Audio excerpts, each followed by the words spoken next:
നമസ്കാരം, ഞാൻ ഡോക്ടർ രേഷ്മ പത്മനാഭം. എനിക്ക് നിങ്ങളോട് ഇന്ന് പറയാനുള്ളത് നമ്മുടെ ഡിപ്പാർട്ട്മെന്റ് വളരെയധികം അഡ്വാൻസ്ഡ് ആയിട്ടുള്ള ടെക്നോളജിയോടുകൂടി തന്നെ നവീകരിച്ചിരിക്കുകയാണ്.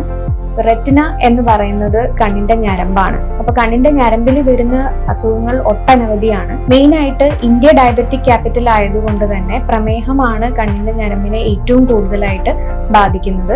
അതിന് ഡയബറ്റിക് റെറ്റിനോപ്പതി എന്നാണ് പറയുന്നത്. അത് മാത്രമല്ല, എന്നിട്ട് നമുക്കൊരു ചെറിയൊരു പനി വന്നാൽ പോലും റെറ്റിനൈറ്റിസ് നമുക്ക് വരാം. അതുപോലെ ശരീരത്തിൽ വരുന്ന എന്ത് അസുഖമാണെങ്കിലും കണ്ണിന്റെ ഞരമ്പിനെ ബാധിക്കാനുള്ള സാധ്യതകൾ ഏറെയാണ്. അപ്പൊ കണ്ണിന്റെ ഡയബറ്റിക് റെറ്റിനോപ്പതി എന്നുള്ള ഡിസീസ് നമ്മൾ നോക്കുമ്പോൾ അതിന്റെ ട്രീറ്റ്മെന്റ് വരുന്നത് ലേസേഴ്സ് ഉണ്ട്, നമുക്ക് ആന്റിറജിഫ് എന്ന് പറയുന്ന കണ്ണിന്റെ ഉള്ളിൽ എടുക്കുന്ന ഇഞ്ചെക്ഷൻസ് ഉണ്ട്.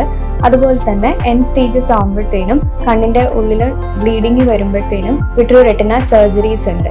ഇതിനെല്ലാം നമുക്ക് ഗൈഡൻസ് നമുക്ക് വേണ്ടി വരുന്നത് കണ്ണിന്റെ ഞരമ്പിന്റെ അഡ്വാൻസ്ഡ് ആയിട്ടുള്ള സ്കാൻസിലൂടെയാണ്. നമുക്ക് എല്ലാ തരത്തിലുള്ള സ്കാൻസും അവൈലബിൾ ആണ്. OCT മാക്കുല, അതുപോലെ OCT angiogram, fundus fluorescent angiogram, B scan, ഇതൊക്കെ നമുക്ക് അവൈലബിൾ ആണ്. കണ്ണിന്റെ ഞരമ്പിന്റെ അസുഖങ്ങൾ എന്ന് പറയുമ്പോൾ വളരെ ഏർലി ആയിട്ട് നമ്മൾ ഡിറ്റക്ട് ചെയ്ത് അതിന് നമ്മൾ ട്രീറ്റ്മെന്റ് എടുക്കുമ്പോഴാണ് ഏറ്റവും നല്ല വിഷ്വൽ ഔട്ട്കം നമുക്ക് പേഷ്യന്റിന് കൊടുക്കാൻ സാധിക്കുന്നത്. അപ്പോൾ നമ്മുടെ ഇവിടെയുള്ള അഡ്വാൻസ്ഡ് ആയിട്ടുള്ള ടെക്നോളജി ഉള്ള മെഷീൻസിന്റെ സൗകര്യം എല്ലാവരും പ്രയോജനപ്പെടുത്തണം എന്ന് അഭ്യർത്ഥിക്കുന്നു.